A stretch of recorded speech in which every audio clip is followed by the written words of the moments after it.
لا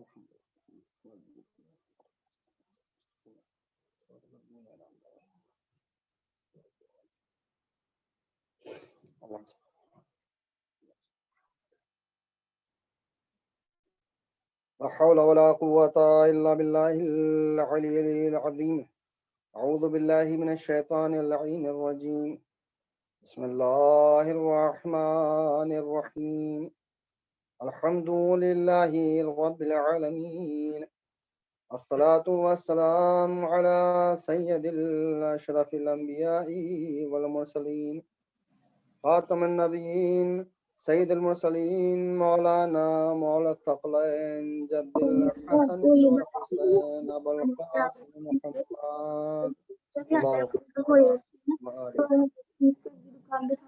وعلى أهل بيته الطيبين الطاهرين المعصومين المظلومين. أما بعد فقد قال الله تعالى في كتاب المجيد والقرآن الحميد وأصدق الصادقين وقوله الحق. بسم الله الرحمن الرحيم.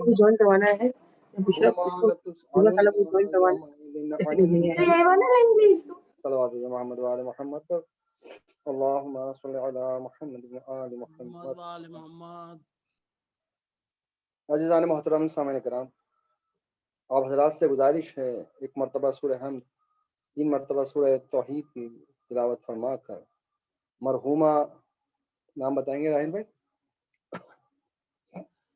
انور خاتون بنت علی رضا. انور خاتون بنت علی رضا کی روح کو اصحاب فرما دیں.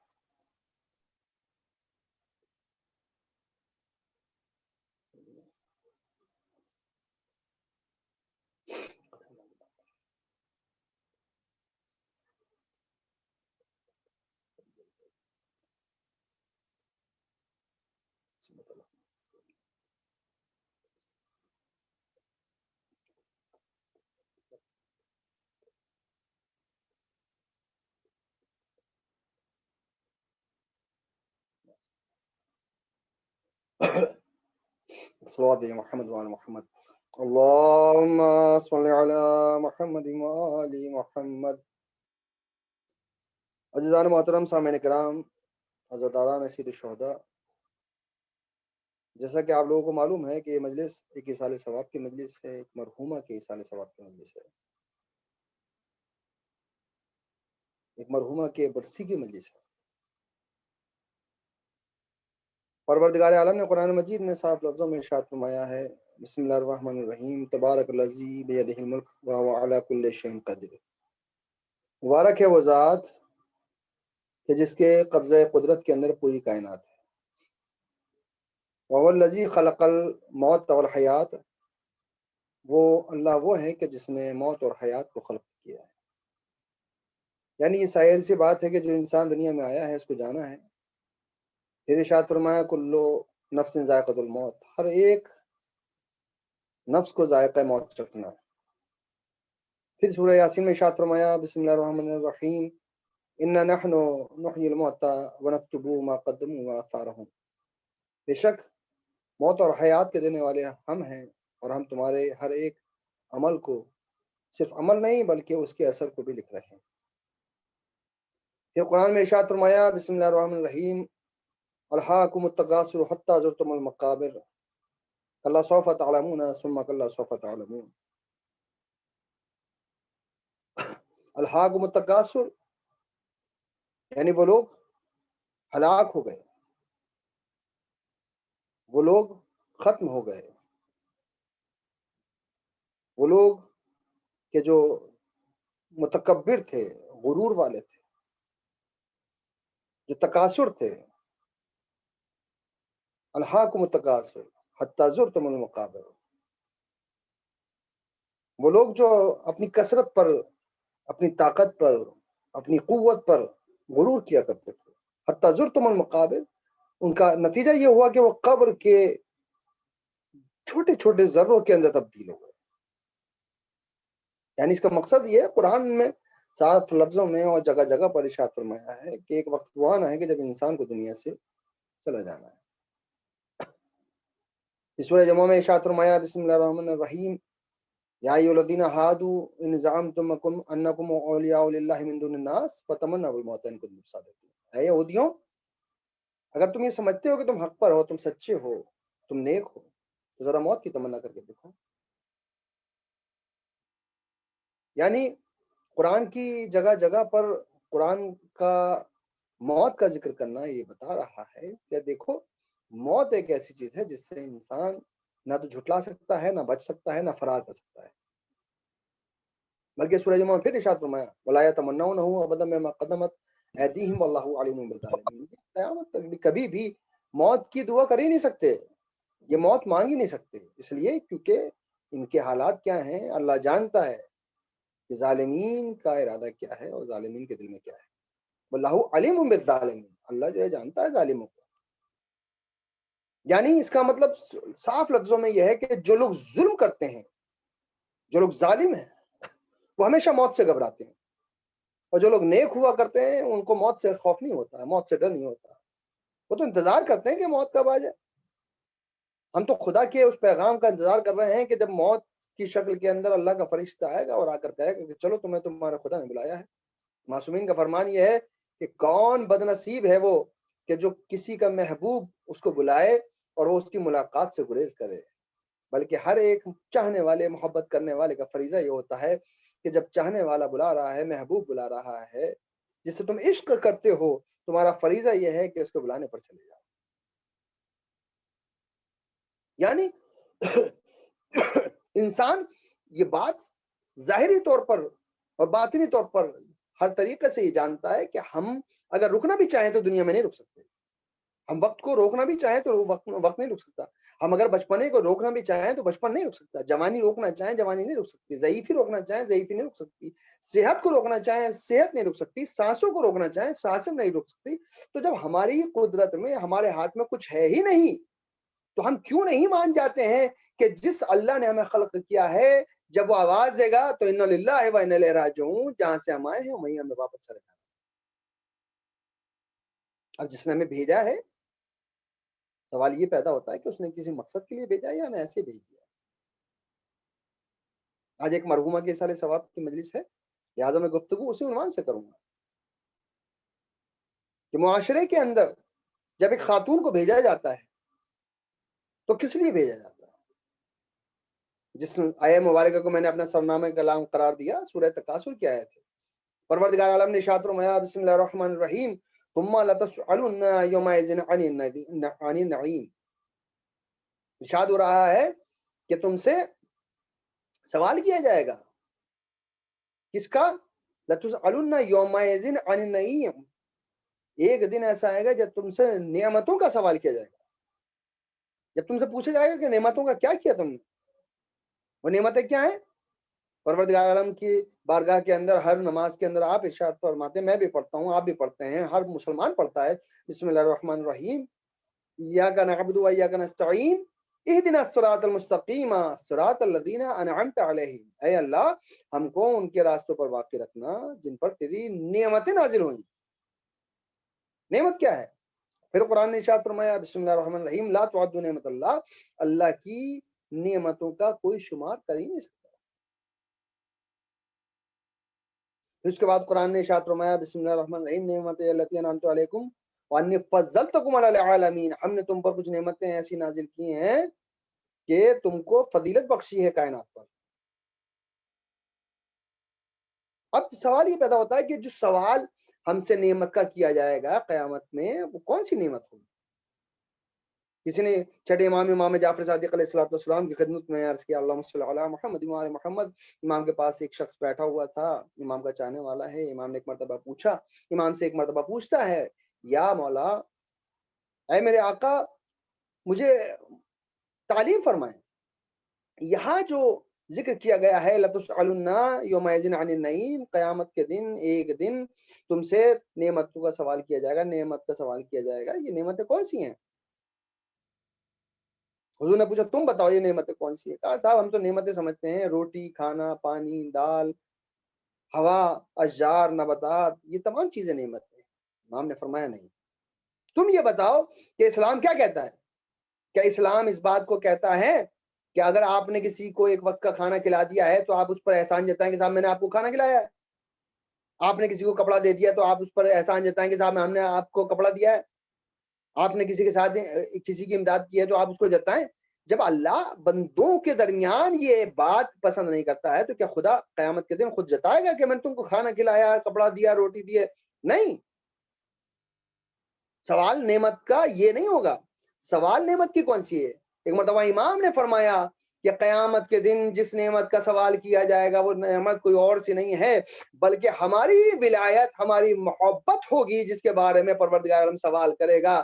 یہی وجہ ہے کہ ہم اپنے بھائی, برادر, بہن, ماں باپ جس کا انتقال ہو جاتا ہے تو قبر میں لٹا کر ہم اسے یہ نہیں کہتے کہ تم یاد رکھنا جب فرشتے تم سے پوچھیں کہ تم کو پیسہ کتنا دیا گیا, تم کو روٹی کتنی دی گئی, تمہیں کھانا کتنا دیا گیا, تم نے دنیا میں کھانا کتنا کھایا, تم نے پیسہ کتنا خرچ کیا, تم نے کون کون سی نعمت. نہیں, بلکہ ہم جب قبر میں لٹا دیتے ہیں تو اس کو یہ تلقین کرتے ہیں کہ دیکھو جب تم سے فرشتے سوال کریں تو تم یہی جواب دینا کہ دیکھو اللہ میرا رب ہے, کلام پاک قرآن میری کتاب ہے, خانہ کعبہ میرا کعبہ ہے. یعنی آفس کے بعد کہنا کہ میرا امام مولا کائنات ہیں, حسن مجتبی ہیں, حسین شہید کربلا ہیں, اور پارا امام تک یہ سلسلہ. ہم اس کو تلقین کرا کر یہ کہتے ہیں کہ قیامت تک یہ بات دھیان رکھنا, قبر میں بھی تجھ سے جس نعمت کا سوال ہوگا وہ محبت آل محمد ہے, اور جب قیامت میں سوال کیا جائے گا وہ بھی محبت آل محمد ہے, کوئی اور چیز نہیں ہے. لہذا دماغ سے یہ بات نکال دینی چاہیے کہ پروردگار عالم ہمیں نعمتیں دینے کے بعد اپنی نعمتوں کا احسان جتائے گا. نہیں, اللہ ایک ہی سوال کرے گا قیامت میں. امام فرماتے ہیں جس نے اس نعمت کا حق ادا کیا ہوگا وہ جنت کے لائق ہوگا, ورنہ تو انسان وہ جا ہی نہیں سکتا جنت کے اندر کہ جو اہل بیت کی اس نعمت کی قدر نہ کی ہوگی, جس نے دنیا میں بھی قدر نہ کی ہوگی, اور دنیا سے جانے کے بعد تو کر ہی نہیں سکتا ہے, موقع ہی نہیں. لہذا جس نعمت کی بات کی جا رہی ہے لَتُسْأَلُنَّ يَوْمَئِذٍ عَنِ النَّعِيمِ, ہم تم سے سوال کریں گے نعمت کا. وہ کون سی نعمت ہوگی؟ وہ کھانا پینا نہیں ہوگا, دنیا کی کوئی نعمت نہیں ہوگی, وہ صرف عشق آل محمد ہوگا, محبت آل محمد ہوگی, ولایت آل محمد ہوگی. کیا آپ ان کی نعمت, آپ نے اس کا احساس ہوا یا نہیں ہوا, آپ نے اس کی قدر کی یا نہیں کی, آپ کو اس بات کا پتہ چلا یا نہیں چلا کہ ان کا حق کیا ہے؟ لہذا بیان کیا جاتا ہے. امام فرماتے ہیں, معصومین نے فرمایا کہ قیامت میں سب سے زیادہ فائدے میں وہی انسان ہوگا کہ جو عشق اہل بیت لے کر دنیا سے گیا ہوگا. لہذا ہمیں چاہیے کہ ہم اپنے بچوں کو, ماں بہنیں ہمارے ہاں تربیت دیتی بھی اور بتاتی ہیں کہ دیکھو دنیا کے اندر رہو تو اہل بیت سے محبت کرو, جب دنیا سے جاؤ تو پھر اہل بیت کی محبت کرو. آج ایک مرحومہ کی ساڑھے ثواب کی مجلس ہے تو معصوم کی وہی حدیث کافی ہے. امام نے یعنی حضور اکرم حضرت محمد مصطفیٰ صلی اللہ علیہ وسلم, اللہم صلی علی محمد آل محمد, حضور نے شہزادی کے سامنے یہ حدیث فرمائی, من مات علی حب آل محمد مات شہیدا, جو اہل بیت کی محبت پہ مرتا ہے یا محبت میں مرتا ہے وہ شہادت کی موت مرتا ہے. اس لیے کیونکہ اس کا مقصد ہوتا ہے, اس کا ایک ہدف ہوتا ہے. آج دنیا کے اندر جتنے بھی اہل بیت کے چاہنے والے اس دنیا سے جا رہے ہیں ان کی قدر ہے, ان کی عظمت ہے. آج مجھے نہیں پتا کہ کون سی برسی ہے یہ جس کی مجلس کی جا رہی ہے, مطلب ایک سال ہوا ہے یا 2 سال ہوئے ہیں, 3 سال ہوئے ہیں, لیکن میں یقین سے یہ کہہ سکتا ہوں کہ اگر برسی کی جا رہی ہے تو فضیلت صرف اور صرف اہل بیت کی بیان کی جائے گی, ان مرحومہ کے قصیدے نہیں پڑھے جائیں گے. لیکن یہ اس بات کی دلیل ہے کہ ان کی مجلس کے اندر, ان کی سال ثواب کی مجلس کے اندر اہل بیت کا ذکر ہونا اس بات کی دلیل ہے کہ مرحومہ جب دنیا سے گئی ہوں گی تو پھر ان کے دل میں عشق آل محمد ہوگا, جس کا سب سے بڑی نشانی یہ ہے کہ آج ان کی سال ثواب کے اندر مجلس کرائی جا رہی ہے. اس لیے کیونکہ ہمارے گھر کی جو عورتیں ہوتی ہیں وہ جب دنیا میں رہتی ہیں تب بھی, اور دنیا سے جاتی ہیں جب بھی, وہ کنیز جناب فاطمہ زہرا کہلاتی ہیں. اور یہ بہت بڑا مرتبہ ہے, یہ بہت بڑا مقام ہے, یہ بہت بڑی عظمت ہے کہ بتایا جاتا ہے کہ دیکھو دنیا سے جانے والی یہ خاتون جو جا رہی ہے وہ شہزادی کے چاہنے والی ہے. یہ مہینہ جمادی الثانی کا مہینہ ہے. اس سے قبل بھی آپ نے اگر میری مجلس سے سنی ہو تو میں, چونکہ میرا وظیفہ اور طریقہ یہ ہے کہ جن معصومین کے سلسلے کے ایام چل رہے ہوتے ہیں میں ان کی گفتگو زیادہ کرتا ہوں. اور آج کی مجلس میں بھی میں کچھ چیزیں ایسی بیان کرنے کی کوشش کروں گا کہ انشاءاللہ جو لوگ سن رہے ہیں وہ سن رہے ہیں، اور انشاءاللہ جو لوگ یوٹیوب پر یہ بات میں مجلس سنیں گے تو پھر وہ بھی اس بات کا اعتراف کریں گے کہ کچھ باتیں میں نے جو عرض کی ہیں وہ معاشرے کو سمجھتے ہوئے اور معاشرے کی ضرورت کے مطابق میں نے بیان کرنے کی کوشش کی۔ عزیزان محترم، اللہ نے ہم سے جو نعمتیں سوال کی ہیں، ہم سے سوال کیا ہوگا؟ لا تسألون یوم الدین، نہیں، تم سے سوال کیا جائے گا نعمتوں کے بارے میں۔ کیا سوال کیا جائے گا نعمتوں کے بارے میں؟ تاریخ بیان کرتی ہے کہ حضور اکرم حضرت محمد مصطفیٰ صلی اللہ علیہ وسلم نے ارشاد فرمایا اللہم صلی علی محمد وعلی محمد، بلکہ چھٹے امام سے بھی یہ روایت ہے، چھٹے امام فرماتے ہیں، امام جعفر صادق علیہ السلام، اللہم صلی علی محمد وعلی محمد، ایک مرتبہ جب سوالوں کا سلسلہ شروع ہوگا تو سب سے پہلا سوال کیا جائے گا قلم سے۔ لوح قلم آپ نے سنا ہوگا کہ لوح پر جو تمام باتیں لکھا کرتا ہے وہ قلم، اس قلم سے سوال کیا جائے گا، اے قلم تو بتا کہ تو نے لوح پر وہ تمام چیزیں لکھی جو تجھ پر وحی کی گئی؟ تو اس نے کہا کہ وہ فوراً کہے گا کہ ہاں میں نے وہی چیزیں لکھی ہیں جو مجھ پر وحی کی گئی ہیں۔ کہا تیرا گواہ کون ہے؟ لوح کہے گا، قلم کہے گا کہ پروردگار تیرے غیب کی بات تجھ سے بہتر کون جانتا ہے، تو ہی سب سے بڑا گواہ۔ خداوند عالم کہے گا تو نے بہتر کہا، تو نے صحیح کہا۔ اور ایک مرتبہ پھر لوح سے پوچھا جائے گا، اے لوح تجھ پر اس قلم نے وہی لکھا جو وہی کی گئی ہے؟ تو فوراً کہے گا کہ ہاں پروردگار میں گواہی دیتا ہوں، اس پر وہی لکھا گیا ہے کہ جس کی وہی مجھ پر کی گئی۔ ایک مرتبہ فوراً اس کے بعد مخلوق کے اندر سب سے پہلا گواہ جو بلایا جائے گا وہ رسول اسلام حضرت محمد مصطفیٰ صلی اللہ علیہ وسلم کو بلایا جائے گا، اللہم صلی علی محمد وعلی محمد۔ رسول کو بلایا جائے گا، بلانے کے بعد کہا جائے گا اے محمد آپ بتائیے کہ آپ نے لوح و قلم کے مطابق جو تبلیغات تھیں، جو پیغامات تھے، وہ تمام کے تمام آپ نے پہنچائے؟ تو رسول فرمائیں گے ہاں۔ یا رسول اللہ آپ کے پاس وہ پیغامات کہاں سے آئے؟ کہ لوح و قلم کے اوپر جو پیغامات تھے وہ تمام کے تمام جبریل کے ذریعے سے آئے۔ جبریل کیا تم نے اپنا حق ادا کیا؟ جبریل کہے گا ہاں میں نے اپنا حق ادا کیا، میں نے اپنا پیغام پہنچایا، میں نے تمام نبیوں تک اپنا پیغام، اللہ کا پیغام پہنچایا، اپنی ڈیوٹی کو پورا کیا ہے۔ یا محمد کیا آپ گواہی دیتے ہیں کہ جبریل نے اپنے فرض کو ادا کیا؟ ہاں پروردگار عالم میں گواہی دیتا ہوں کہ جناب جبریل نے اپنے فرض کو ادا کیا ہے۔ اچھا اے محمد یہ بتاؤ کہ کیا تم نے اپنا سارا پیغام پہنچایا، اپنی خدمت انجام دی؟ یا پروردگار ہاں میں نے اپنے حق کو ادا کیا ہے، میں نے پیغامات کو پہنچایا ہے۔ اور ایک مرتبہ فوراً پوچھا جائے گا تمام نبیوں سے، اے نبی بتاؤ کہ تم نے وہ پیغامات جو تم پر نازل کیے گئے تھے کیا تم نے ان کو ادا کیا؟ ہر نبی آنے کے بعد گواہی دے گا، اور ہر نبی سے کہا جائے گا کہ ہم پیغام پہنچاتے رہے اور یہ بھی کہتے رہے کہ دیکھو آخری زمانے کے اندر ایک نبی آنے والا ہے۔ ہر نبی اپنی گواہی دے گا، ان نبیوں کی گواہی پر رسول کی گواہی لی جائے گی۔ اور ایک مرتبہ رسول سے سوال کیا جائے گا، اے نبی، اے رسول اللہ، اے علی، اے نبی اللہ، آپ آخری نبیوں، تمام نبیوں کے سردار ہیں، لہٰذا اب آپ بتائیے کہ آپ نے اپنا پیغام پہنچایا، آپ نے اپنا حق ادا کیا، آپ نے اپنی ڈیوٹی پوری کی؟ تو رسول فرمائیں گے کہ ہاں یہ پروردگار عالم میں نے اپنے حق کو ادا کیا ہے۔ اب پروردگار سوال پوچھے گا، اے نبی جب تم نے اپنی امت تک سارے پیغامات کو پہنچا دیا تو اب یہ بتاؤ کہ تم نے اپنے بعد کسی کو اپنا خلیفہ بنایا یا نہیں بنایا؟ اب جب سوال ہوگا کہ مجھے خلیفہ بنایا یا نہیں بنایا تو ایک مرتبہ رسول کہیں گے ہاں میں نے اپنے بھائی، اپنے وزیر کو اپنا خلیفہ بنایا ہے۔ ایک مرتبہ پوچھا جائے گا اے علی بتاؤ کیا تمہاری ولایت کا اعلان رسول نے کیا؟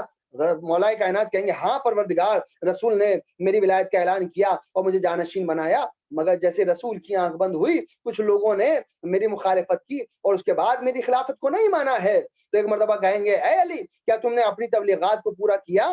کہ پروردگار میں نے پورا کیا ہے، حتیٰ کہ میں نے دشمنوں سے مقابلہ بھی کیا، یہاں تک کہ انہوں نے مجھے قتل کر دیا۔ کہا اے علی اگر تم نے قتل کر دیا گیا تو کیا تم نے اپنی شہادت سے پہلے کسی کو اپنا نائب بنایا؟ کہا میں نے اپنے بیٹے کو نائب بنایا۔ پھر اس کے بعد آپ نام بتاتے رہیں گے، ان کے بعد بلایا جائے گا امام حسن کو، اے حسن کیا انہوں نے تمہیں اپنا نائب بنایا تھا؟ ہاں پروردگار اعلیٰ مجھے نائب بنا کر گئے تھے۔ اے حسن جب تم دنیا سے گئے تو تم نے کس کو نائب بنایا؟ کیا امام حسین کو بنایا؟ امام حسین کو بلایا جائے گا۔ اسی طریقے سے بار امام تک آئیں گے اور ایک مرتبہ 12ویں امام تک آنے کے بعد یہ گواہی دی جائے گی کہ تمام ہم نے تبلیغات کو پورا کیا ہے اور ہم نے اپنے جانشینوں کو دنیا کے اندر اب اپنا نائب بنایا ہے۔ اور ایک مرتبہ پوچھا جائے گا امام سے، اے مولا یہ بتائیے، یعنی آخری امام سے، ہمارے زمانے کے امام سے پوچھا جائے گا، یہ بتائیے کہ آپ نے اپنی تبلیغات کو پورا کیا؟ کہ ہاں پروردگار میں نے اپنی تبلیغات کو پورا کیا۔ کہا یہ بتاؤ تمہارے نائب کون تھے؟ کہا پروردگار عالم یہ جو مجتہدین تھے یہ میرے نائب تھے، جن کو میں نے جن کی تبلیغات کے ذریعے سے اسلام پہنچ رہا تھا، دین پہنچ رہا تھا۔ کہا امت نے مانا یا نہیں مانا؟ تو ایک مرتبہ کہا جائے گا، ایک آواز آئے گی، جس نے بھی کسی معصوم کے نائب کسی خلیفہ کو نہیں مانا ہے اس کی تمام نمازیں رد کر دی جائیں گی، تمام احکامات رد کر دیے جائیں گے، اور وہی انسان کا عمل قابل قبول ہوگا جس نے ان کی نیابت کو قبول کیا ہے۔ اس لیے کیونکہ جو امام کے دامن کو چھوڑ دے، امام کے نائب کو چھوڑ دے، امام کے علماء کو چھوڑ دے، اس کا مطلب یہ ہوا کہ اس نے امام کو چھوڑ دیا ہے، اور امام کو چھوڑنے کا مطلب یہ ہے کہ اس نے شریعت کو چھوڑ دیا ہے۔ جس نے شریعت کو چھوڑ دیا ہے اس نے سب کو چھوڑ دیا ہے۔ اس کا مطلب یہ ہوا کہ آج کے دور میں بھی چاہے وہ خاتون ہو، چاہے وہ جوان ہو، چاہے وہ ضعیف ہو، اگر کوئی انسان آج کے زمانے میں کسی نائب کو چھوڑ رہا ہے، کسی مجتہد کو چھوڑ رہا ہے، اس کا مطلب گویا کہ وہ اپنے زمانے کے امام کو چھوڑ رہا ہے، اور جو امام کو چھوڑ رہا ہے اس کی بخشش نہ یہاں پہ ہونے والی ہے نہ وہاں۔ لہذا ضروری ہے کہ ہم یہ سمجھیں کہ آخر ہماری ذمہ داریاں کیا ہیں، اور ہم سے جو سوال کیا اللہ تو سالونا یوم یجن نہیں، ہم سے سوال کیا جائے گا۔ جب تمہارے زمانے کا امام موجود تھا تم نے سوال کیوں نہیں کیا؟ تم نے پوچھا کیوں نہیں؟ تم نے اس کا فائدہ کیوں نہیں اٹھایا؟ آخر تمہیں ہم نے نعمت کس لیے دی تھی؟ ہر زمانے کے امام سے سوال کیا جائے گا، کیا آپ نے تبلیغ کی؟ بالکل کی پروردگار عالم۔ کیا انہوں نے تم سے فائدہ اٹھایا نہیں اٹھایا؟ اب سوال یہ پیدا ہوگا۔ اب ہر زمانے کا امام معصوم گواہی دے گا کہ میں نے خود یہ عمل انجام دیا اور دنیا تک میسج پہنچایا، پیغام پہنچایا۔ کیسے سوال ہوگا؟ اب میں کچھ مثالیں آپ کے سامنے پیش کرنے کی کوشش کروں گا، انشاءاللہ ہم دیکھیں گے کہ ہمارے معاشرے کے اندر وہ تمام مثالیں، وہ کردار پائے جاتے ہیں نہیں پائے جاتے ہیں۔ مان لیجئے آج جناب فاطمہ زہرا سلام اللہ علیہا سے سوال، یعنی چھٹے امام جعفر صادق علیہ السلام، اللہم صلی اللہ علیہ محمد و آل محمد، امام سے سوال کیا گیا، یہ بتائیے جناب مریم افضل ہیں یا پھر جناب فاطمہ زہرا افضل ہیں؟ امام نے کہا کہ جناب فاطمہ زہرا افضل ہیں۔ ایک مرتبہ کہا کہ چونکہ سوال کرنے والے نے سوال کیا کیونکہ جناب مریم کے لیے کہا گیا ہے یا مریم اللہ استفا کے وصطفا کے علی نساء العالمین، اے مریم ہم نے تم کو کائنات کی عورتوں میں چنا ہے اور ہم نے تم کو مصطفیٰ بنایا ہے، پاک و پاکیزہ بنایا ہے، طاہر بنایا ہے۔ چھٹے امام نے فرمایا مریم اپنے زمانے کی اور دنیا کی، صرف دنیا کی عورتوں کی سردار ہیں، مگر شہزادی اس دنیا کی بھی اور اس دنیا کی بھی عورتوں کی سردار ہے۔ یعنی شہزادی کا کردار ہمارے لیے کتنا بلند ہے۔ آج ایک مرحومہ کے سال ثواب کی مجلس ہے تو میں اسی سلسلے سے گفتگو کرنا چاہتا ہوں، اور میں کچھ ایک آئینہ آپ کے سامنے رکھنے کی کوشش کروں گا، اس میں ہم دیکھیں کہ ہماری ماں بہنوں کا کردار، تصویر اس کے اندر کیسے نظر آتی ہے۔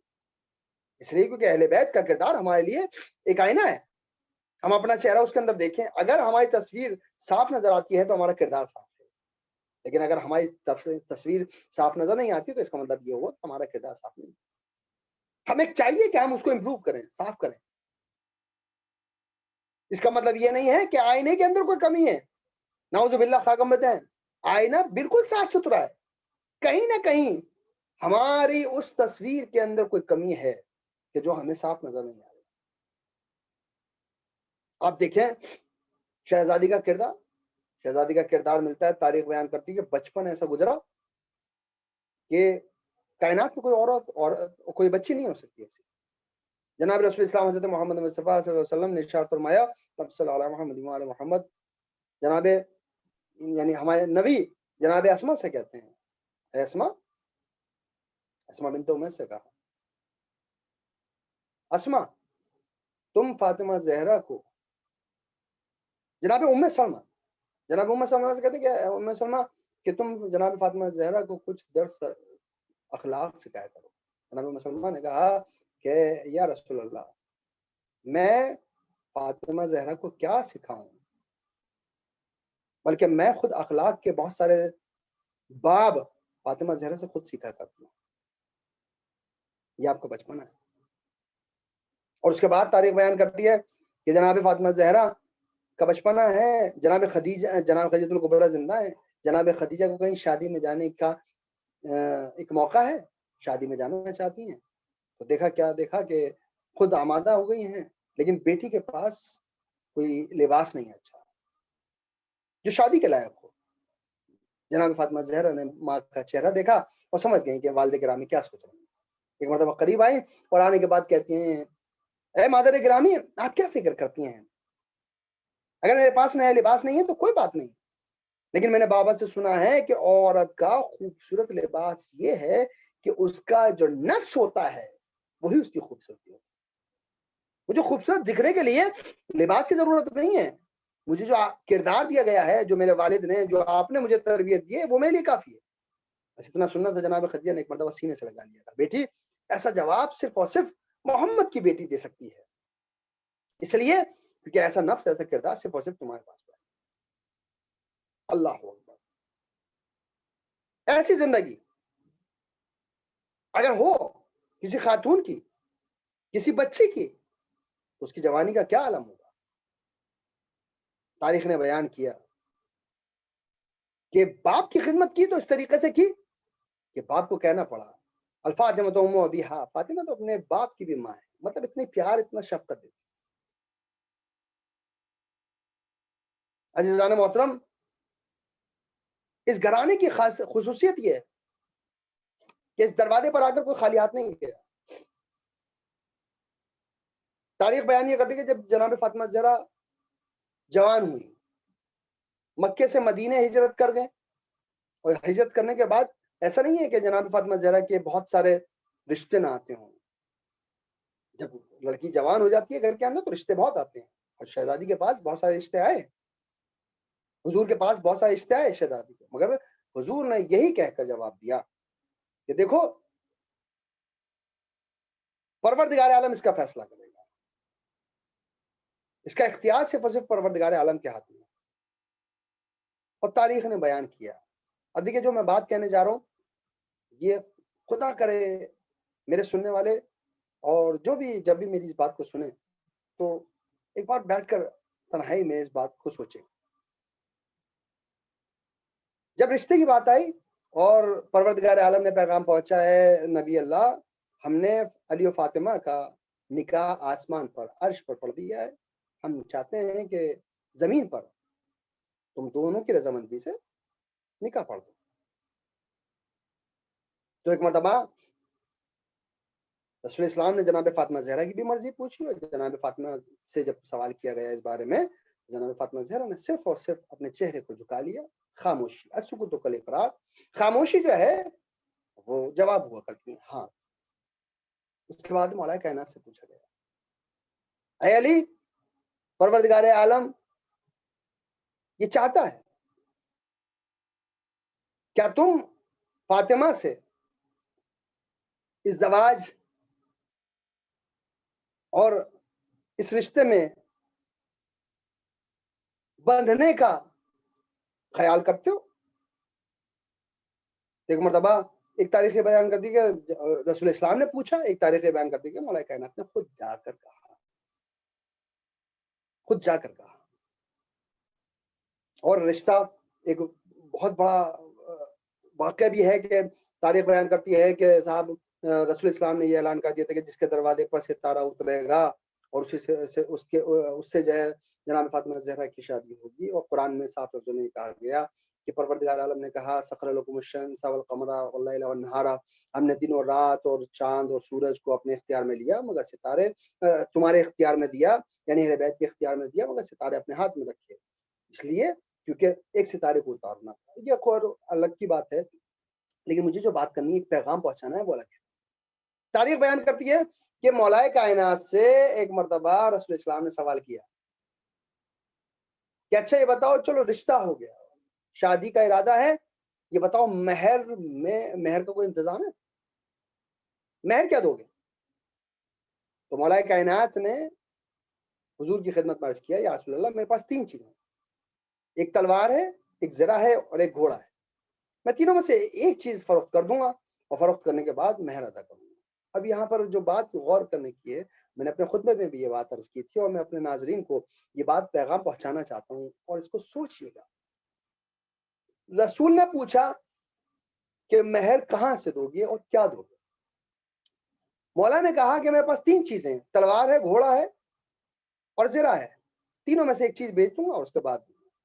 اب تاریخ بیان کرتی 14 ستارے جا کر پڑھیں، نقوش اسمی جا کر پڑھیں، حیات القلوب جا کر پڑھیں، یا کسی بھی تاریخ کے اندر آپ جا کر دیکھیں کہ جب رسول اسلام کو مولا کائنات نے مہر کا پیسہ ادا کر دیا تو اس پیسے سے رسول اسلام نے جہیز خریدا، اسی پیسے سے جہیز خریدا، اور جہیز وہ جو بہت مختصر، بہت زیادہ مطلب پھیلاوا نہیں جو آج کے زمانے میں ہوا کرتا، بہت مختصر جو ضرورت زندگی تھے، اس پیسے سے خریدا کہ جو پیسہ مولا کائنات نے مہر کے طور پر دیا تھا۔ دیکھیے کتنا باریک بات ہے، جو پیسہ مہر کے طور پر دیا گیا اسی مہر کے پیسے سے جہیز خریدا گیا۔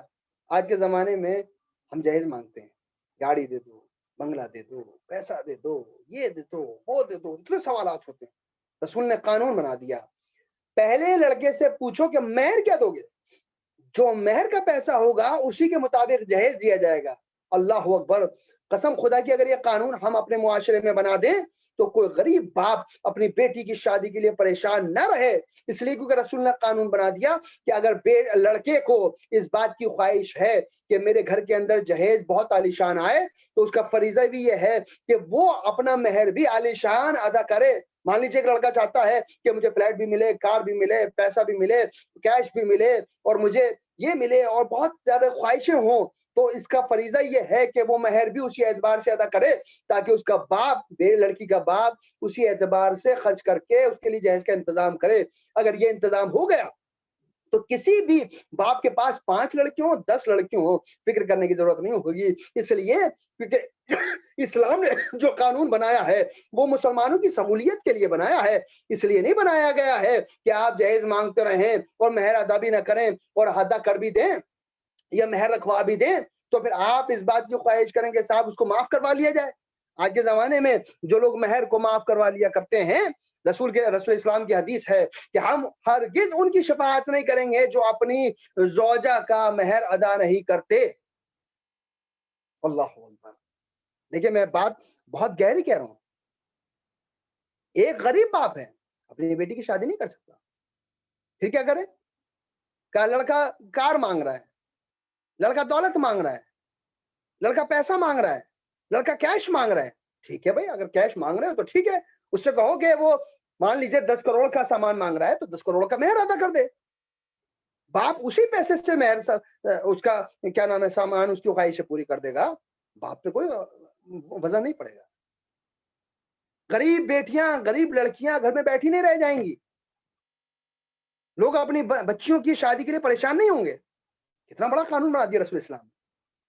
دیکھیے یہیں پر میں ایک واقعہ بیان کروں، حیات القلوب کا ایک واقعہ، بالکل مثلا اس موقع کے لیے بہت اچھا واقعہ ہے۔ تاریخ بیان کرتی ہے رسول اسلام حضرت محمد مصطفیٰ صلی اللہ علیہ وسلم، اللہم صلی علی محمد وعلی محمد، رسول کے زمانے کی بات، رسول ایک گلی سے گزر رہے ہیں، دیکھا کہ ایک لڑکا ہے بڑا بدصورت، بہت ہی زیادہ ظاہری طور پر جس کو کراہیت نظر سے دیکھا جاتا تھا، ایسا بچہ ایک گلی کے اندر ہے اور لوگ اس سے بات نہیں کر رہے ہیں، اس کے پاس کوئی نہیں جا رہا ہے، گری ہوئی نظر سے دیکھ رہے ہیں، خوبصورت نہیں ہے، بدن سے بدبو آ رہی ہے، کالا سا ہے۔ رسول قریب پہنچے، اس کے پاس جا کر بیٹھے، اس کے سر پہ ہاتھ پھیرا، کہا بیٹا تم بہت پریشان ہو، کیا ہوا؟ اس نے کہا کہ صاحب میں بدصورت ہوں، میرے ماں باپ مر چکے ہیں، میرے بدن سے بدبو آتی ہے، میرے پسینے سے بو آتی ہے، لہٰذا میرے خاندان والوں نے بھی چھوڑ دیا، نہ کوئی دوست ہے نہ میرا کوئی ساتھی ہے، مجھے کوئی باس بٹھانا بھی پسند نہیں کرتا ہے۔ رسول نے کہا کہ ٹھیک ہے چلو تم میرے ساتھ، کیا تم میرے ساتھ رہو گے؟ اس نے مسکرا کر کہا کہ بالکل میں آپ کے ساتھ رہنے کو خواہش مند ہوں۔ رسول اس کو لے کر آ گئے۔ بہت مختصر میں آپ کو یہ واقعہ بیان کرنے کی کوشش کروں گا۔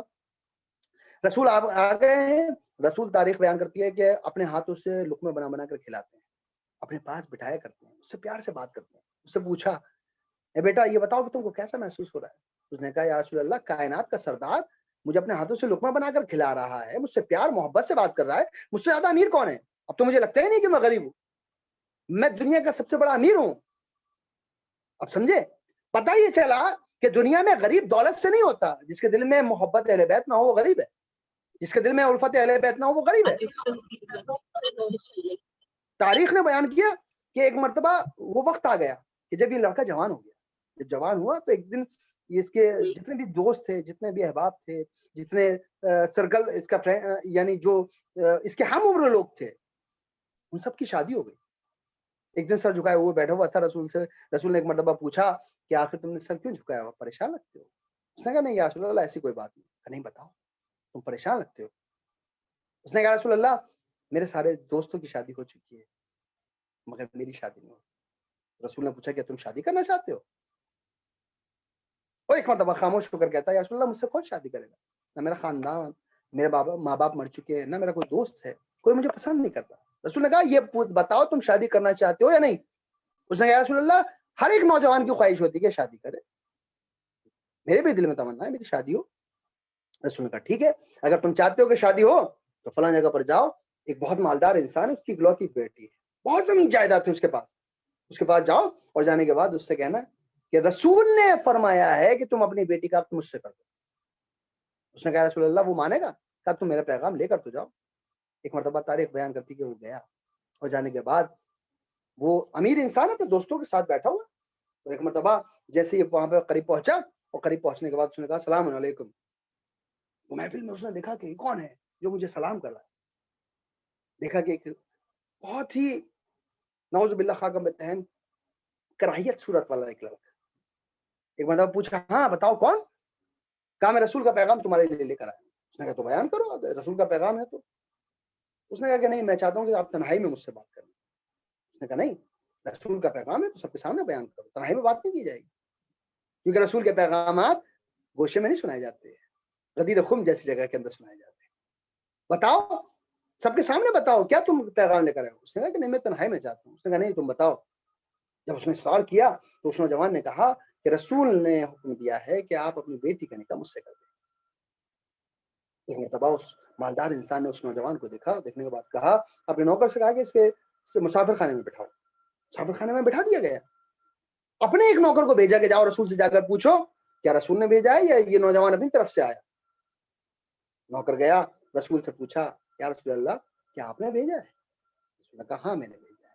واپس آیا, مالک کو بتایا یہ نوجوان خود نہیں آیا, رسول نے بھیجا ہے.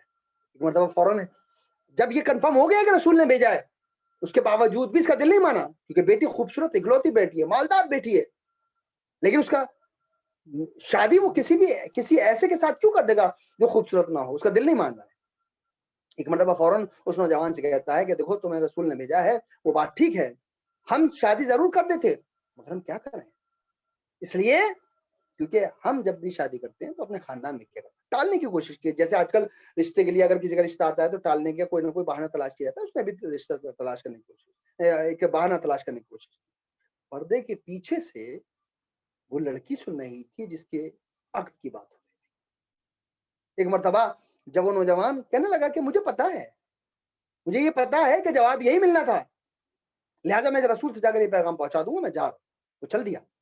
ابھی وہ جا رہا تھا, گھر سے نکلا ہی تھا تو پردے کے پیچھے سے آواز آئی, اے بابا جان یہ بتائیے کہ یہ لڑکا مجھ سے کیا چاہتا تھا؟ کہا رسول نے فرمایا ہے کہ تمہارا نکاح اس سے کر دیا جائے.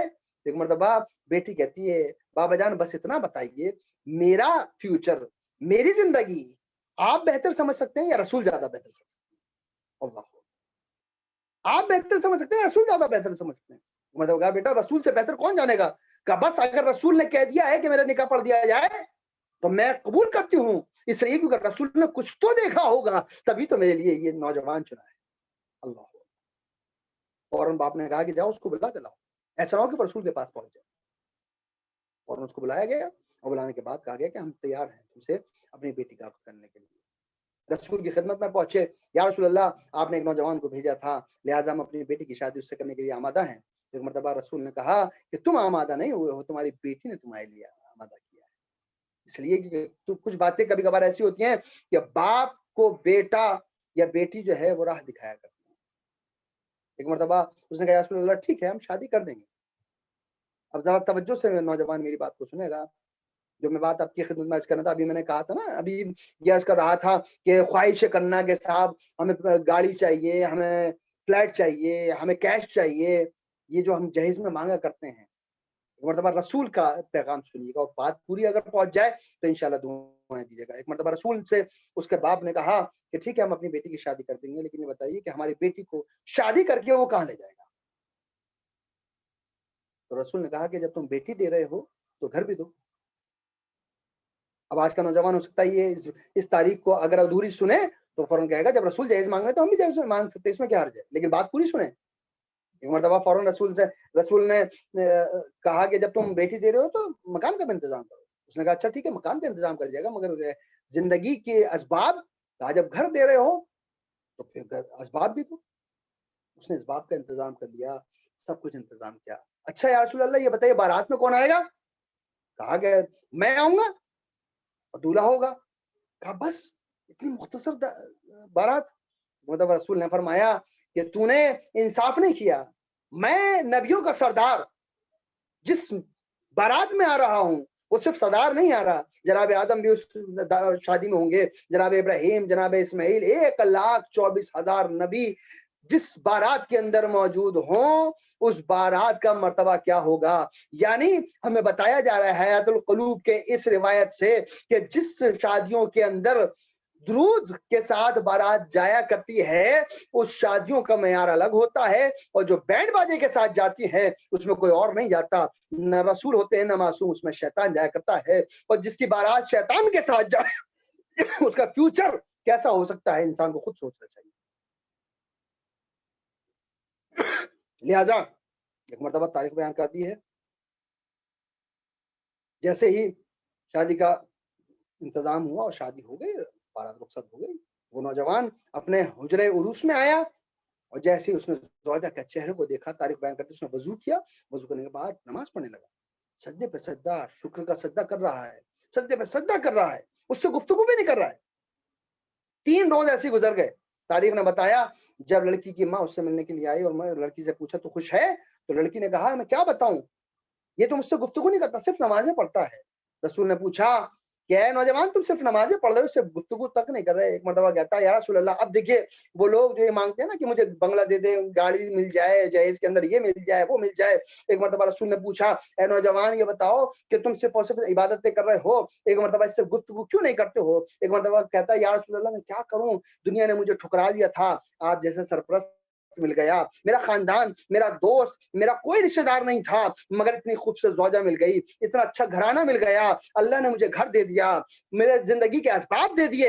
ایک مرتبہ فوراً کہتا ہے کہ پروردگار عالم کی بارگاہ کے اندر جب میں پہلی شب سجدے میں گیا، سجدے میں شکر کرتا رہا، جب میں سجدے سے سر اٹھایا تو ایک مرتبہ کہا ابھی حق ادا نہیں ہوا، پھر دوبارہ سجدے میں چلا گیا، پھر ایک مرتبہ شکر ادا کیا، پھر سجدے سے سر اٹھایا. میں آج تک سمجھ ہی نہیں پایا ہوں کہ جو نعمتیں اللہ نے مجھے عطا فرمائی ہیں میں اس کا شکر ادا قیامت تک بھی کرنا چاہوں تو نہیں کر سکتا ہوں. اس کا مطلب یہ ہوا رسول نے کہا کہ تم وہی بندے ہو کہ جو اس بات کو سمجھتے ہیں کہ نعمتوں کا مانگنا آسان ہے مگر اس کا شکر کا ادا کرنا مشکل ہے. لہٰذا ہر نوجوان کہ جو دوسروں کی پراپرٹی اور جہیز پر نیت رکھا کرتا ہے اسے سوچنا چاہیے نعمتیں لینا آسان ہے، خدا کا شکر ادا کرنا مشکل. لہذا سوچئے مانگنے سے پہلے. بلکہ میں یہاں پر ایک بات کہا کرتا ہوں، جو لوگ جہیز مانگا کرتے ہیں انہیں شرم آنی چاہیے، اس لیے کیونکہ جو جناب عباس کا علم اٹھایا کرتے ہیں ان کے بازو میں اتنا دم ہوتا ہے کہ وہ دوسروں کی ملکیت یا پیسوں پر نظر نہیں رکھا کرتے بلکہ اپنی محنت سے کما کر اپنے خانوادے کو چلانے کا جذبہ رکھا کرتے. اگر یہ جذبہ ہے تو انسان کے لیے ضروری ہے کہ فخر کے ساتھ زندگی گزارے. جیسا میں نے آپ کی خدمت میں عرض کیا کہ اگر آپ کی خواہش، اگر ایک نوجوان کی خواہش یہ ہے کہ میں جہیز کے اندر گاڑی لوں، بنگلو لوں، تو مہر بھی ویسے ادا کرے، مہر ادا کرے. مان لیجیے ایک انسان 10 کروڑ روپے کی چیزیں چاہتا ہے کہ مجھے جہیز میں ملے تو 10 کروڑ روپے کا مہر ادا کرے، باپ اس 10 کروڑ کا سامان خرید کر آپ کو واپس کر دے گا. اسلام میں آپ کا احسان نہیں ہے، اس لیے کیونکہ مہر آپ جو دے رہے ہیں وہ احسان نہیں ہے، وہ اس کا حق ہے، اور جب حق ادا کیا کرتا ہے تو اس میں کوئی احسان نہیں ہوا کرتا. لہذا آپ اپنا حق ادا کریے، ماں باپ اپنا حق ادا کریں گے، لیکن آپ کسی کے لیے برڈن مت بنائیے، کسی کے لیے معاشرہ سوسائٹی کے اندر اتنا سخت وقت مت لے آئیے. اس لیے کیونکہ عجیب بات ہے جب ہم اپنی بیٹیوں کو بہت زیادہ جہیز دے کر رخصت کرتے ہیں، اسے بتاتے ہیں بیٹا ہم نے تمہاری شادی کے اندر 3 کروڑ 5 کروڑ روپے خرچ کیا ہے، تو اپنے ذہن کے اندر وہی غرور و تکبر لے کر جاتی ہے، اور ایک مرتبہ اپنی سسرال میں جا کر سوچتی ہے کہ میں کسی طریقے سے روب جھاڑ سکوں کہ میرے باپ نے اتنا پیسہ خرچ کیا ہے۔ نہیں، جہیز وہ نہیں ہوتا، بلکہ جہیز کے اندر ایک چیز یعنی فرنیچر چلا گیا، فریج چلا گیا، ٹی وی چلا گیا، فلاں چیز چلی گئی، نہ جانے کتنی چیزیں، مکان دے دیا، فلیٹ دے دیا، جائیداد دے دی، کیش دے دیا، سب کچھ دے دیا، مگر بیٹی کے ساتھ ایک چیز جو رخصت کی جاتی ہے، وہ رخصتی کے وقت اس کی آغوش میں رکھی جاتی ہے، وہ ہوتا ہے قرآن، اور قرآن دے کر اس کو رخصت کیا جاتا ہے۔ میں کہتا ہوں وہ تمام جہیز بیکار ہے اگر اس قرآن کی عظمت کو سمجھا کر آپ نے اپنی بیٹی کو رخصت کیا ہے اور آپ نے یہ سمجھایا ہے کہ دیکھو اصلی جہیز جو ہے وہ اس کی آیتیں ہیں، اگر تمہارے دل میں اتر کر جا رہی ہیں اور اس پر تم عمل کرتی رہیں تو اس جہیز سے نام نہیں کما سکتی، اپنے نفس اپنے کردار سے نام کما سکتی ہو، اور دنیا معاشرہ اور سوسائٹی آپ کی تعریف کرے گی۔ یہی وجہ تھی کہ رسول اسلام نے اگلے دن جا کر مولا کائنات سے گفتگو کی ہے، جناب فاطمہ سے کوئی سوال نہیں کیا۔ ایک مرتبہ جناب مولا کائنات سے پوچھا اے علی تم نے میری بیٹی کو کیسا پایا؟ تو ایک مرتبہ فوراً جواب دیا کہ یا رسول اللہ عبادت گزاروں میں بہترین عبادت گزار ایسا ساتھی ہے جس کی ضرورت مجھے اس دنیا کے اندر تھی، پروردگار کا لاکھ شکر ہے کہ اس نے مجھے فاطمہ جیسا ساتھی عطا فرمایا ہے کہ جتنے سجدے میں کیا کرتا ہوں اتنا ہی سجدے فاطمہ کرتی ہے، جس خضوع خشوع سے میں سجدہ کرتا ہوں اسی خضوع خشوع کے ساتھ فاطمہ سجدہ کرتی ہے۔ اللہ اکبر، ساتھی ہو تو ایسا ہو۔ ہم سفر ہم ڈھونڈتے ہیں، تلاش کرتے ہیں۔ یہاں پر ایک بات میں اور بہت قیمتی کہنے کی کوشش کروں گا، اور یہ باتیں صرف بزرگوں سے ملتی ہیں۔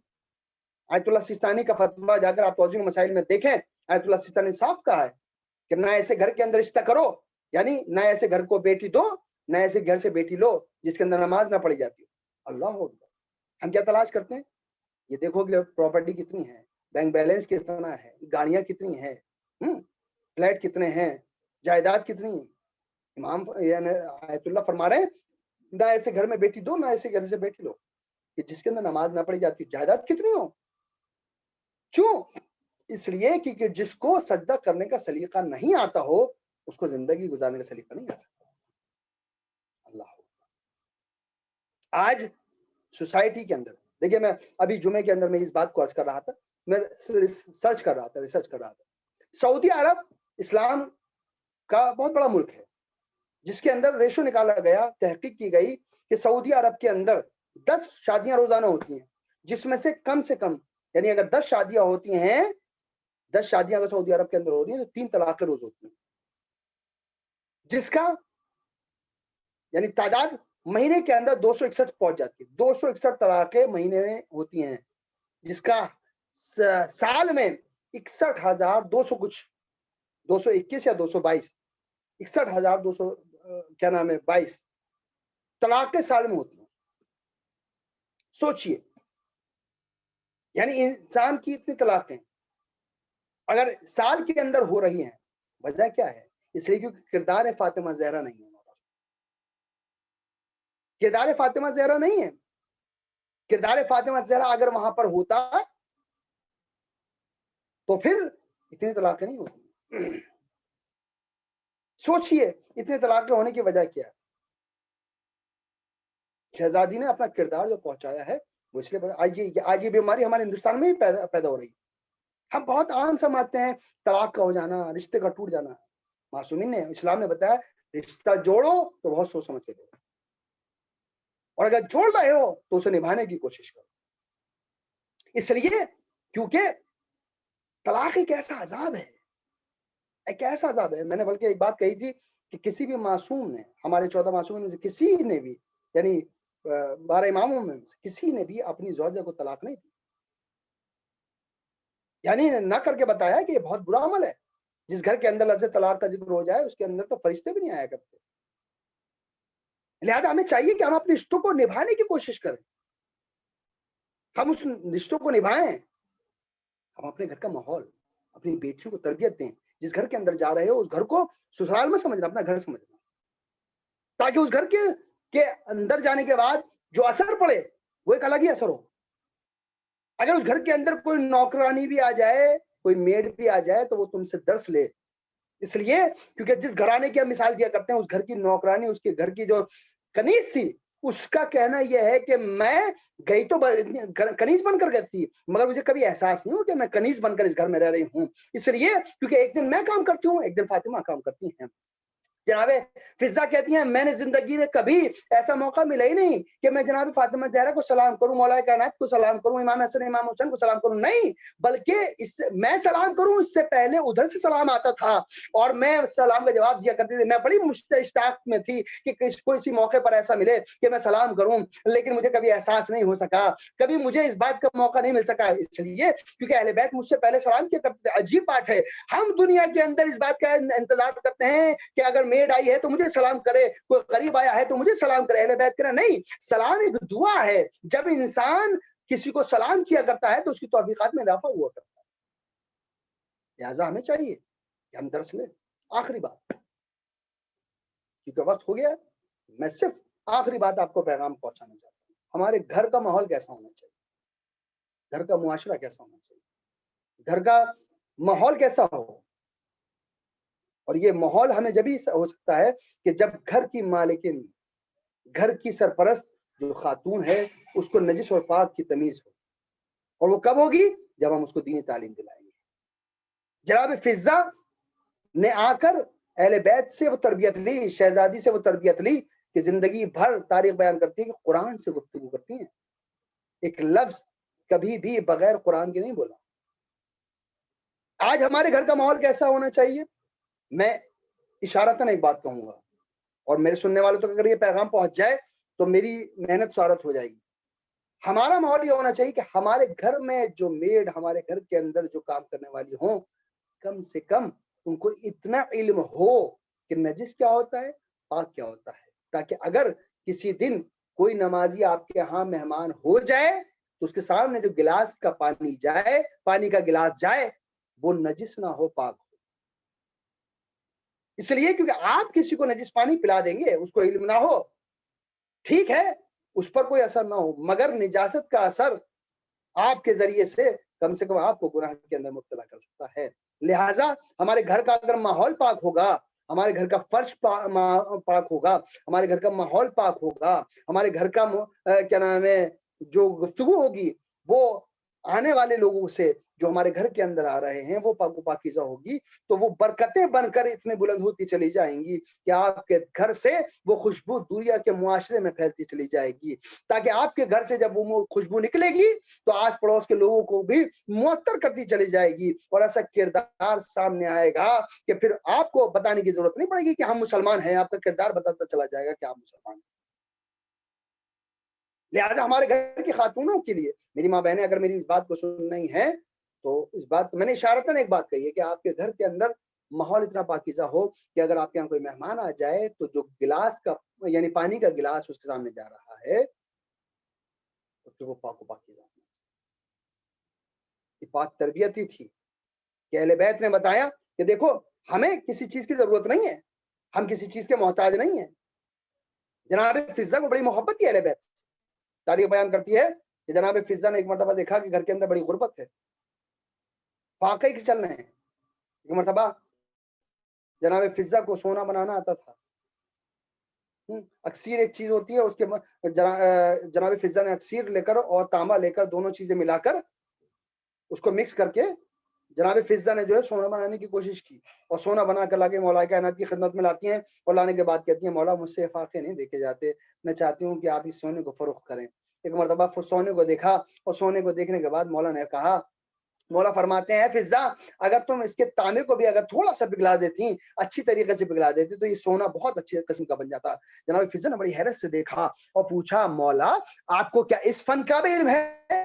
کہ یہ فن تو کچھ بھی نہیں ہے، اس فن کا ماہر تو ہمارے گھر کے بچے ہیں۔ امام حسن کی طرف دیکھ کر کہا کہ اگر یہ چاہو تو تم اس بچے سے بھی پوچھ سکتے ہو۔ اور دیکھو فضا ایک مرتبہ زمین کی طرف نظر کر کے کہا کہ اگر اس زمین کو بھی میں حکم دے دوں تو یہ بھی سونے کی ہو جائے۔ تو جس جگہ پر مولا کائنات کی نظریں جمی ہوئی تھیں وہ حصہ سونے کا ہونا شروع ہو گیا۔ ایک مرتبہ جناب فضا سے مولا کائنات کہتے ہیں اے فضا ہم دنیا میں اس کے لیے نہیں آئے ہیں، ہم تبلیغ کے لیے آئے ہیں، ہم دنیا کو درس کے لیے آئے ہیں، اور جب کوئی درس دینے آتا ہے، تبلیغ کرنے آتا ہے اسے دولت سے محبت نہیں ہوتی بلکہ اسے خدا سے محبت ہوتی ہے. اور خدا جس عالم میں ہمیں رکھنا چاہے ہم اس میں خوش رہا کرتے ہیں. ہمیں بھوک اور اس پیاس سے کوئی خوف نہیں ہوا کرتا, اس لیے کیونکہ ہمیں وہ یقین ہے کہ پروردگار عالم ہم سے راضی ہے, اور جس عالم میں ہمیں رکھا ہوا ہے ہم اس سے راضی ہیں. بس اللہ ہم سے راضی ہوتا چلا جائے اور ہم خدا سے راضی ہو رہے ہیں, بس ہمارے لیے اتنا ہی کافی. جناب فضا نے سلام کیا اور کہا مولا آپ پر سلام, آج کے بعد میں کبھی اس بات کی شکایت نہ کروں گی کہ آپ کے گھر میں فاقے ہیں. لیکن فضا نے بتایا کہ دیکھو ہمیں محبت ہے اس لیے ہم ان فاقوں کو دیکھ کر پریشان ہو جاتے ہیں اور مولا کائنات سے جا کر خواہش کرتے ہیں اے مولا ہم آپ کی انفاقوں کو نہیں دیکھ پا رہے ہیں. لیکن مولا نے جناب فضا کی آنکھوں کو کھول دیا.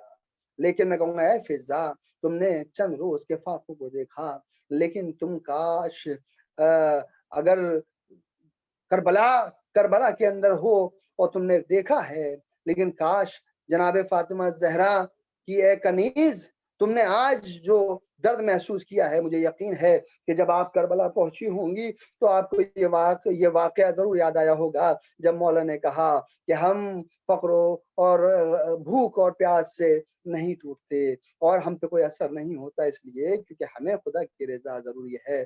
فضا نے کربلا کے اندر بھی یہ پیاس بھی دیکھی اور ان چھوٹے چھوٹے بچوں کو بلکتے ہوئے بھی دیکھا اور اس بات کا احساس کیا کہ اہل بیت کے گھرانے کے بچے بھوکے ہوں یا پیاسے ہوں ان پر کوئی اثر نہیں ہوتا, اس لیے کیونکہ اہل بیت کے گھرانے کے بچے صرف اور صرف اللہ کی خوشنودی کے لیے زندگی گزارتے ہیں. ہاں عزیزان محترم, تاریخ بیان کرتی ہے کہ شہزادی کی چاہنے والی فضا فاطمہ زہرا کے کبھی چکیاں پیستی ہے کبھی ساتھ دیا کرتی ہے, لیکن جب شہزادی رویا کرتی تھیں گریا کرتی تھیں تو ایک مرتبہ ساتھ میں بیٹھ کر گریا بھی کرتی تھیں اور کہتی تھیں اے بی بی صبر کیجئے. تاریخ بیان کرتی ہے کہ ظالموں نے مسلمانوں نے کیا ظلم ڈھایا ہے. تاریخ بیان کرتی ہے کہ جیسے رسول اسلام دنیا سے تشریف لے گئے, رسول اسلام جب دنیا سے گئے ہیں تو مسلمانوں نے دروازے پر آ کر لکڑیاں اکٹھا کر دیں. اکٹھیاں کرنے کے بعد ارے 3 دن گزرے تھے رسول کو اس دنیا سے گئے ہوئے, دروازے پر لا کر لکڑیاں اکٹھی کر دی, محسن کو شہید کر دیا. ہائے رے, کوئی ایسا پرسہ پیش نہیں کرتا کسی بیٹی کو اس کے باپ کا جیسے مسلمانوں نے پیش کیا ہے. ہاں عزیزان محترم, لیکن اس گھر کے دروازے پر جو رہ کر زندگی گزار گیا ہے اس کی محبتیں الگ ہی ہوا کرتی ہیں. ہاں بیان کیا جاتا ہے کہ رسول کی رحلت کے بعد جناب بلال نے اذان دینا بند کر دی تھی. بلال ایک مرتبہ مدینہ چھوڑ کر چلے گئے, لیکن بلال نے ایک دن خواب میں کیا دیکھا کہ رسول اسلام تشریف لائے ہیں. قرآن کے بعد کہتے ہیں بلال ارے ہم نے مدینہ کیا چھوڑا, تو نے بھی فاطمہ کو تنہا چھوڑ دیا, بس اتنا سننا تھا. ایک مرتبہ ارے بلال کی آنکھ کھل گئی, عالم خواب میں رسول کو دیکھ لیا. ایک مرتبہ خواب سے بیدار ہوئے اور کہا کہ شاید رسول چاہتے ہیں کہ میں مدینے چلا جاؤں. لیجیے ایک مرتبہ مدینے آئے اور جیسے ہی مدینے پہنچنے کے بعد ایک مرتبہ جیسے ہی مدینے پہنچے ہیں اور یہ غل ہو گیا کہ مؤذن رسول آ گیا ہے. ارے فضا کو یہ خبر ہوئی, فضا نے جا کر سیدہ سے کہا اے شہزادی ارے بلال آ گئے ہیں. ایک مرتبہ کہا جاؤ بلال سے کہو ذرا ہمارے پاس آئے. حسن و حسین دوڑتے ہوئے پہنچے اور پہنچنے کے بعد کہتے ہیں اے بلال تمہیں ہماری ماں نے بلایا ہے, تمہیں سلام کہا ہے. ایک مرتبہ دونوں بچوں کے ہاتھ پکڑ کر بلال ارے فاطمہ کے دروازے پر آئے اور آنے کے بعد کہتے ہیں السلام علیکم یا اہل بیت النبوہ, اے اہل بیت نبوہ تم پر ہمارا سلام ہو. بس سلام کرنے کے بعد تاریخ نے بیان کیا ارے فضا نے جا کر شہزادی کو کہا شہزادی ارے بلال آپ کو سلام کہہ رہا ہے. سلام کا جواب دیا اور ایک مرتبہ کہا کہ اے فضا جا کر بلال سے کہو اے بلال عرصہ ہو گیا تمہاری اذان نہیں سنی ہم نے, جاؤ ہمیں اذان سنا دو. ایک مرتبہ اذان دے دو. ایک مرتبہ جیسے ہی یہ بات بلال کو پتہ چلی, بلال نے ہاتھ جوڑ کر کہا شہزادی میں نے قسم کھائی ہے ارے رسول کے بعد کبھی اذان نہ دوں گا, اتنا سننا تھا. ایک مرتبہ جناب فاطمہ زہرا نے کہا بلال کیا تم نے نہیں سنا, رسول نے کہا ہے, رسول نے فرمایا ہے الفاطمہ تو بذۃ منی, فاطمہ میرا ٹکڑا ہے. ارے فاطمہ تم سے کہہ رہی ہے اذان دو، بس اتنا سننا تھا۔ بلال نے کہا ہاں ٹھیک ہے، آپ حکم دیتی ہیں تو میں اذان دیتا ہوں۔ بلال گلدستہ اذان پر پہنچے۔ میں آپ کی خدمت میں ایک منظر پیش کر دوں تاکہ آپ کے لیے گریہ کی ایک وجہ بن سکے، آپ کی آنکھیں نم ہو سکیں۔ عزیزو، جب بلال اذان دیا کرتے تھے اور رسول حیات تھے تو یہ ہوا کرتا تھا، جب بلال اذان دیا کرتے تھے تو رسول اپنے گھر سے نکلا کرتے تھے اور نکلنے کے بعد فاطمہ کے گھر آیا کرتے تھے، فاطمہ کے ہاں وضو کیا کرتے تھے، شہزادی کے ہاں وضو کرنے کے بعد اباب پہننا کرتے تھے، امامہ لگایا کرتے تھے، تب مسجد جایا کرتے تھے۔ عزیزو سوچئے آج رسول موجود نہیں ہے، بلال گلدستہ اذان پر پہنچے، جیسے کہا اللہ اکبر، اللہ اکبر کہنا تھا، ایک مرتبہ فاطمہ تڑپ گئی، اے بابا بلال اذان دے رہا ہے، آپ کہاں ہیں بابا؟ ارے بابا میں نے آپ کے لیے پانی کا اہتمام کر کے رکھا ہے، آپ کے وضو کا وقت ہو گیا بابا، ارے آپ بہت کیا جاتے ہیں، اے بابا آپ کہاں ہیں؟ ارے بلال نے کہا اشہد ان محمد الرسول، اشہد ان لا الہ الا اللہ۔ ارے فاطمہ نے کہا بابا ارے بلال اذان دے رہا ہے، آپ کہاں ہیں؟ ایک آواز ہے اشہد ان محمد الرسول اللہ، بس اتنا کہنا تھا۔ ایک مرتبہ فاطمہ زہرا کو غش آ گیا، فضا دوڑی ہوئی آئی اور آنے کے بعد کہا بلال اپنی اذان کو روک لے اس سے پہلے کہ فاطمہ دنیا سے رخصت ہو جائیں۔ عزیزو زندگی میں دو ہی اذانیں ایسی ہیں، دو ہی اذانیں ایسی ہیں کہ جو تاریخ میں بڑی مشہور ہوئی اور جتنی درد بھری اذانیں یہ تھیں کائنات میں کوئی اور نہ ملی۔ ایک تو بلال کی اذان، آئیے ایک اذان اور میں آپ کو سناتا ہوں، لیجئے صبح نمودار ہوئی، جناب زینب نے عاشور کا دن ہے اور آنے کے بعد ایک مرتبہ امام حسین سے کہا بھیا آج میں چاہتی ہوں کہ میں آج علی اکبر کی اذان سنوں۔ علی اکبر کو حسین نے بلایا اور بلانے کے بعد کہا میرے لال تمہاری پھوپھی اماں کی خواہش ہے کہ تم اذان دو، اذان دو۔ ایک مرتبہ اتنا سننا تھا، ایک مرتبہ ارے علی اکبر نے ہاتھوں کو جوڑ کر کہا بابا اذان تو میں دے دوں گا مگر اپنے معجزہ امامت سے ایک کرم فرما دیجئے۔ کہا کیا چاہتے ہو اکبر؟ کہا جب میں اذان دوں تو یہاں آپ کی بہن آواز سنے، وہاں مدینے میں میری بہن آواز سنے، اتنا سننا تھا۔ ایک مرتبہ معجزہ امامت سے ارے آواز پہنچی، ادھر علی اکبر نے کہا اللہ اکبر، اللہ اکبر کا کہنا تھا۔ ایک مرتبہ ادھر زینب نے کہا اللہ اکبر، ادھر ارے سغرا کو آواز پہنچی کان میں کہ اللہ اکبر کی آواز آئی ہے۔ ایک مرتبہ دوڑی ہوئی، ارے عصا کا سہارا لیے ہوئے جلدی جلدی چلتے ہوئے دروازے پر آئی، ٹیوڑی پر آ کر دروازے کو کھولا مگر دیکھا کوئی نہیں ہے۔ ام سلمہ نے پوچھا اے سغرا کس کا انتظار ہے؟ کہا اے نانی ام سلمہ ارے میرا بھیا علی اکبر آ گیا، میرا بھیا علی اکبر مجھے آواز دے رہا ہے، میں نے ابھی آواز سنی ہے۔ ام سلمہ نے کہا علی اکبر نہیں آئے، ارے بس اتنا سننا تھا، ڈیوڑی پر بیٹھ گئی۔ اے میرے بھیا تم کب آؤ گے؟ اے میرے بھائی تم کب آؤ گے؟ بہن تمہارا بڑا انتظار کرتی ہے۔ لیجئے عزیزو جیسے ہی علی اکبر نے کہا اشہد ان لا الہ الا اللہ، ارے زینب نے ام کلثوم سے کہا اے بہن کلثوم آج علی اکبر کی آواز میں درد بہت محسوس ہوتا ہے، ایسا لگتا ہے آج کے بعد یہ آواز سننا ارے میسر نہ ہوگی۔ اور جیسے ہی علی اکبر نے کہا اشہد ان محمد الرسول اللہ، ارے زینب بے ہوش ہو گئی۔ زینب کو بے ہوش ہونا تھا، کسی نے آ کر کہا علی اکبر اپنی آواز کو روک لو، تمہاری پھوپھی اماں بے ہوش ہو گئی، ایسا نہ ہو دنیا سے رخصت ہو جائیں۔ میں کہوں گا اے شہزادی علی اکبر کی آواز میں اتنا درد محسوس کیا، سوچئے جب مؤذن رسول نے اذان دی ہوگی فاطمہ پر کیا گزر گئی ہوگی، بابا یاد آئے ہوں گے، اے بابا فاطمہ زہرا کو آپ کی بڑی یاد آتی ہے۔ انا للہ و انا الیہ راجعون، ذنب قضائی تسلیم الامر، سیعلم الذین ظلموا انقلبوا ينقلبون، وعلى واسطہ محمد والے محمد کا۔ ہم گنہگاروں کی اس مختصر سی عبادت کو قبول فرما لے۔ پروردگار ہمارے تمام گناہ کبیرہ اور صغیرہ کو بخش دے۔ پروردگار جس مرحوم کے ایصال ثواب کی مجلس منعقد ہوئی ہے، خداوند عالم کو دوبارہ معصوم دے عنایت فرمائے۔ پروردگار ان کی تمام گناہ کبیرہ اور صغیرہ کو بخش دے، ان کی نمازوں، ان کی عزاداری، ان کی عبادت کو قبول فرما دے۔ پروردگار جو آنسو انہوں نے اہل بیت کی مصائبوں میں بہائے ہوں خداوند عالم آنسوؤں کے صدقے میں ہوں، ان کو جوار معصوم جگہ عنایت فرما۔ پروردگار حاضرین و ناظرین کی تمام جائز حاجت کو قبول فرما۔ پروردگار خصوصاً جلد از جلد کورونا وائرس کو ہندوستان اور پوری دنیا سے نیست و نابود کر دے۔ پروردگار وہ لوگ جو شان حیدر قرار پر ظلم کر رہے ہیں، خداوند عالم اگر اصلاح کے لائق ہیں ان کی اصلاح فرما، اصلاح کے لائق نہیں ہے تو نیست و نابود فرما دے۔ اور الہ ہمیں اپنی ماں بہنوں کی عزت کرنے کی توفیق عطا فرما، ماں والدین کی خدمت کرنے کی توفیق عطا فرما، بزرگوں کی خدمت کرنے کی توفیق عطا فرما۔ باہر واسطہ محمد وعلى محمد کا، ہمارے بزرگوں کا، ہمارے والدین کا، علماء کرام کا سایہ ہمارے سر مقام دائم رہے اور ایمان کو میں تعجیل فرما، ہم کو ان کے عوام انسان میں شمار فرما، تقبل منا انک انت السمیع العلیم۔ آپ حضرات سے پھر درخواست ہے، ایک مرتبہ سورہ ہم، 3 مرتبہ سورہ توحید کی تلاوت فرما کر مرحومہ کی روح کو احسار فرما دیں۔ ظاہر میں نام بتا دیں ایک بار اور۔ انور خاتون بنت علی رضا، خاتون بنت علی رضا۔